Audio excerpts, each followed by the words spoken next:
DPRD Pamekasan saat ini sedang berkecamuk. Ada sesuatu yang sedang hangat dibicarakan, yakni tanda tangan palsu. Jadi rupanya wakil rakyat ini sudah ada yang mewakili ya. Jadi ada wakilnya rakyat kayak gitu. Nah, ini sedang ramai dalam beberapa hari terakhir karena ternyata tanda tangan Ketua Komisi 1, Ketua Komisi 2, Ketua Komisi 3, dan Ketua Komisi 4 dipalsukan oleh salah satu oknum anggota DPRD Pamekasan. Hal itu sudah dilaporkan oleh para anggota DPRD, khususnya para pimpinan komisi-komisi. Pada kesempatan kali ini, saya akan berbincang-bincang dengan juru bicara komisi-komisi di DPRD Pamekasan yang sekaligus menjadi Ketua Komisi 4 DPRD Pamekasan, Bapak Muhammad Sahur Abadi. Assalamualaikum Pak Sahur. Waalaikumsalam warahmatullahi wabarakatuh Mas Imam. Ini Pak Sahur ini lagi keren sekarang ya. Kayaknya saya baca berita tidak ada yang tidak mengutip Pak Sahur. Gitu. Siap. Iya. Itu karena satu hal, tanda tangan palsu. Itu seperti apa kronologisnya Pak Sahur itu? Bismillahirrahmanirrahim. Assalamualaikum warahmatullahi wabarakatuh. Waalaikumsalam. Pertama kita berharap dan selalu berdoa mudah-mudahan kita selalu di jalan Allah dan selalu mendapat tuntunan kepada hal yang lebih baik. Pemirsa yang saya hormati, seluruh masyarakat khususnya Kabupaten Pamekasan yang saya cintai dan saya hormati. Ini kalau dikatakan polemik, bukan polemik. Gitu. Bukan polemik ya? Bukan. Tapi dilaporkan kok, bukan polemik kalau dilaporkan. Karena kami tidak menuduh siapa-siapa gitu kan ya. Okay. Artinya tidak tertuju kepada seseorang bahwa orang itu gitu ya. Niatan kami, jadi yang kami harus jelaskan terlebih dahulu kepada publik, terutamanya kepada masyarakat Kabupaten Pamekasan, bahwa niatan kami melaporkan ke BK ini menjaga tujuannya hanya satu, yaitu menjaga marwah nama baik DPRD Kabupaten Pamekasan. Betul. Karena masyarakat pun bisa marah karena ini rumahnya masyarakat kan begitu ya. Iya, rumahnya masyarakat kemudian dijadikan label dan dipalsukan kan begitu ya. Seolah-olah lembaga ini main-main ya. Main-main kan begitu ya. Iya. Tanda tangan pimpinan. Ini pimpinan loh, bukan anggota, bukan anggota biasa. Jadi kronologisnya begini. Beberapa waktu yang lalu kan kami dipanggil oleh Ketua DPRD Kabupaten Pamekasan. Oke. Kami itu yang disebut kami itu adalah ketua-ketua komisi dari 4 komisi, dari komisi 1, 2, 3, 4. Berkumpul kemudian menghadap ketua karena instruksinya Pak Ketua harus segera kumpul. Kami berkumpul. Kemudian Pak Ketua sedikit kalau saya lihat jengkel. Begitu ya. Jengkel karena nadanya yang agak tinggi pada saat itu. Oke. Moro-moro langsung, ini bagaimana teman-teman? Kok mau jalan sendiri-sendiri? Oke. Ini kantor, ada bagian administrasi. Iya betul. Ini adanya sekwan ini kan dalam rangka membantu pengadministrasian, baik surat menyurat ataupun hal yang lain-lain, kan begitu. Oke. Kemudian pada saat itu saya nyeletuk, ada apa Pak Ketua? Kok langsung marah-marah? Gitulah. Jadi kami juga kaget pada saat itu, kok ketua kami marah-marah apa karena mimpi semalam kurang enak sehingga marah-marahnya ke kami gitu ya. Akhirnya kami tanya, ada apa Pak Ketua? Ini perbuatannya teman-teman. Komisi-komisi mengajukan dana ke Bank Jatim. Dana apa Pak Ketua? Kalau uang, ya syukurlah Pak Ketua, kalau ada uangnya saya terima Pak Ketua gitu ya. Sambil bergurau lah pada saat itu. Tapi Pak Ketua tetap tegang. Saya mencoba membuat suasana itu lebih nyaman kan begitu ya. Lebih lentur lah gitu kan. Lebih suasananya lebih enak. Tapi Pak Ketua tetap tegang. Tensinya walaupun tidak marah langsung, tapi ini menandakan bahwa Pak Ketua jengkel. Kenapa? Apa alasan marah? Nah, karena Pak Ketua merasa tersinggung dengan keberadaan komisi-komisi. Komisi-komisi, tingkah laku komisi-komisi yang ini mengirimkan surat, mengirimkan surat, mengajukan surat. Iya. Pertama, surat itu ditujukan kepada pimpinan Bank Jatim cabang Pamekasan. Oke. Karena di setiap komisi itu ada 2 proposal. Oh gitu ya? Iya. Oh. Kemudian yang satunya ditujukan kepada yang terhormat saudara Direktur atau Dirut Bank Jatim di Surabaya. Oh, berarti jadi ada 2. Ya? Iya. Ini gimana teman-teman tidak berkoordinasi? Dan sejak kapan komisi itu punya stempel, kata Pak Ketua. Loh Pak Ketua, saya boleh enggak lihat Pak Ketua? Saya lihat. Ini dilihat, dibacalah. Ini yang punya komisi 4. Oh iya Pak Ketua. Ya ini kan. Oh iya ini berkomisi 4. Ya. Okay. Tetapi ini tanda tangannya bukan saya Pak Ketua. Oh gitu ya. Ini tapi persis kayak gini. Bukan, jauh. Jauh ya. Nah, begini Pak Ketua, saya tidak usah kemudian bertele-tele. Saya bandingkan saja antara proposal yang ditujukan kepada cabang Pamekasan dan di Surabaya, Jatim Surabaya, ini tidak sama tanda tangannya Sahur Pak Ketua. Oh iya. Nah, ini sangat menjolok kan? Bahwa tidak sama satu ini dan di proposal ini sudah tidak sama, apalagi dengan ada 2 surat. Iya, ada surat. Ini sudah tidak sama. Yang ke ini kepada Surabaya. Ya, ke Surabaya, Bank Jatim Surabaya itu ini. Hanya ketua komisi. Komisi ini yang di Pamekasan sama ketua DPRD juga ya? Iya, ada komisi, ada DPRD, gitu kan. Tanda tangannya beda. Iya. Tanda tangannya beda. Nah, Pak Ketua ini jengkelnya karena mencatut namanya dia. Oh. Gitu. Mungkin tidak begitu marah kalau seperti ini. Iya, karena iya. ini tidak ada. Mungkin kalau ya, seperti ini mungkin ya mungkin lah. Mainannya komisi. Mainan komisi gitu loh ya. Iya, Tetapi yang sangat disayangkan oleh ketua, sejak kapan komisi itu punya stempel? Oh, jadi nggak punya stempel. Jadi semua alat kelengkapan apapun itu stempelnya satu, yaitu atas nama Ketua DPRD Kabupaten Pamekasan. Oh. Tidak ada yang BK, ada. Stempel BK. Yang kemudian komisi 1 ada. Tidak ada seperti itu. Tidak ada stempel-stempel. Jadi yang mengatur semua keadministrasian itu adalah pihak Sekwan. Termasuk nomor surat ini adalah Sekwan. Karena dia yang tahu. Setelah kami bawa, dan pada saat itu, ini kembali lagi ya.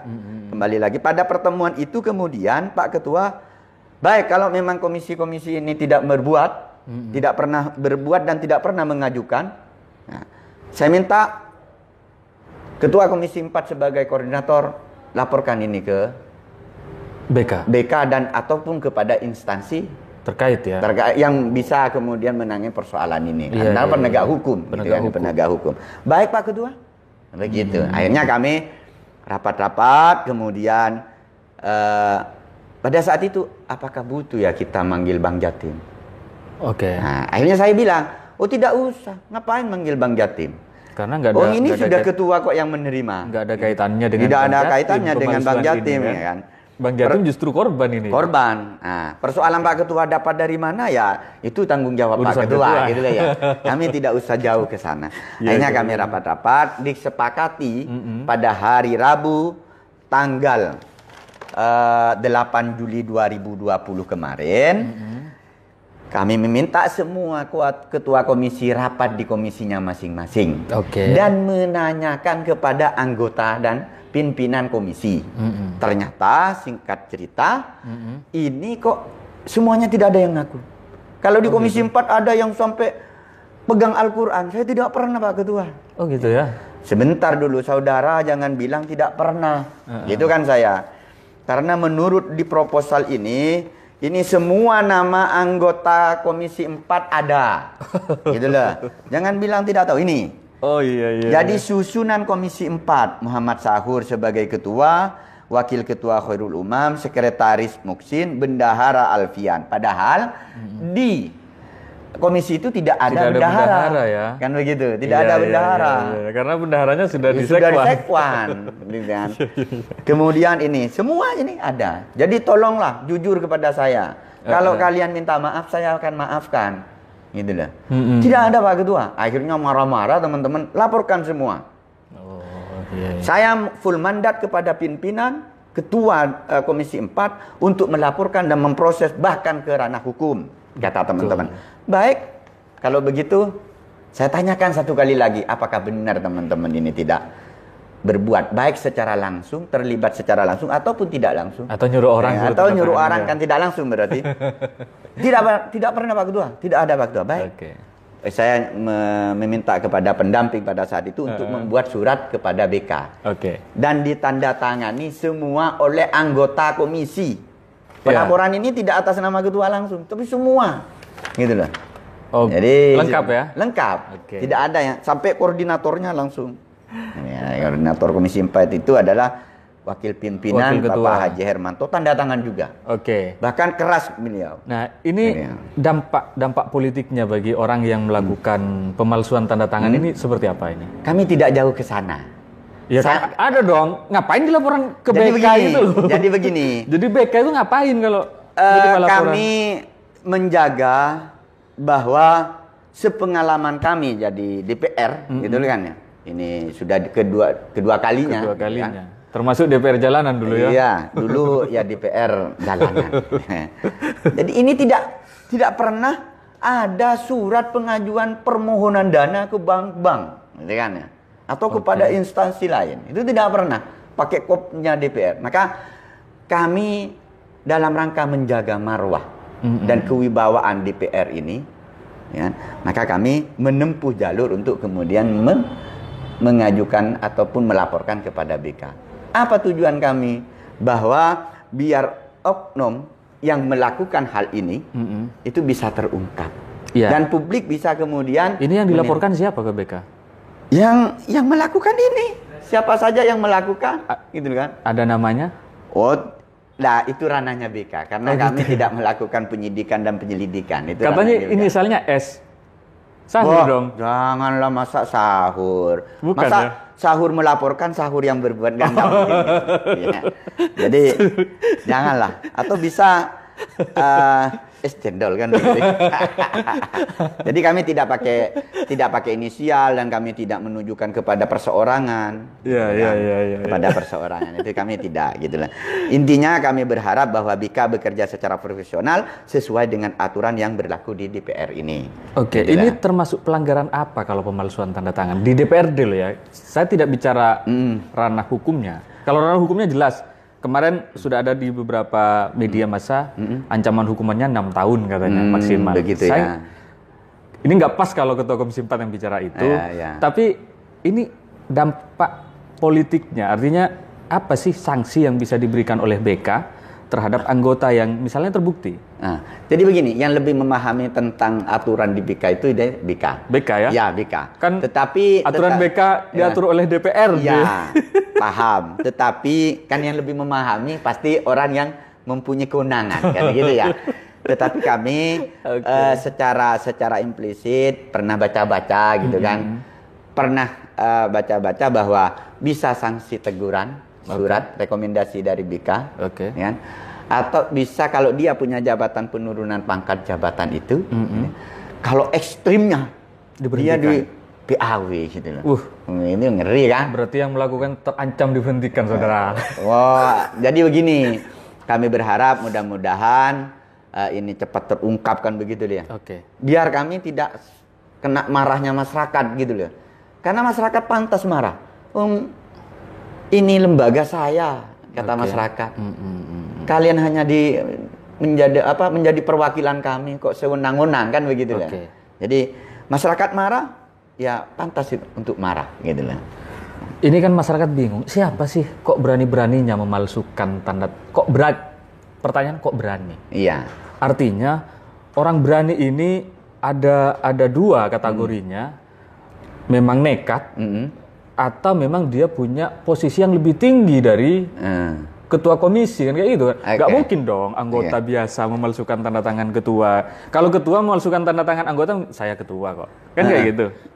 Ini orang kuat, orang nekat atau orang apa ini? Jadi begini, saya tidak mengandai-andai. Iya. Dalam artian begini, bahwa perbuatan ini pertama adalah secara kelembagaan sudah mencoreng nama DPRD. Siapa yang melakukan? Kalau dikatakan ini lebih tinggi jabatannya atau lebih tinggi yang nekat kemudian sampai berani seperti ini gitu kan ya.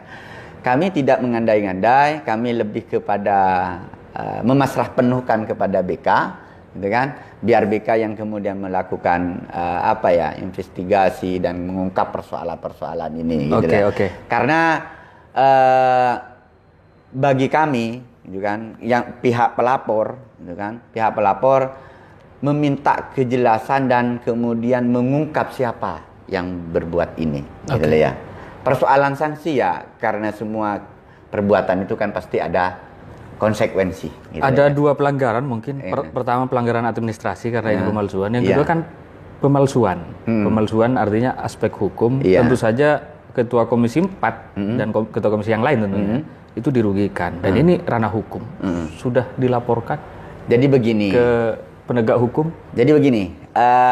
Kami karena ini yang dicatut adalah ketua-ketua komisi dan seluruh nama anggota DPR. Nah, kami ada badan kehormatan. Maka secara etika keorganisasian, kelembagaan, kami wajib untuk kemudian mengikuti prosedur. Ranah etisnya begitu. Iya. Tapi ranah hukumnya kan ini nggak bisa. Makanya saya teruskan ya. Makanya nanti kalau kemudian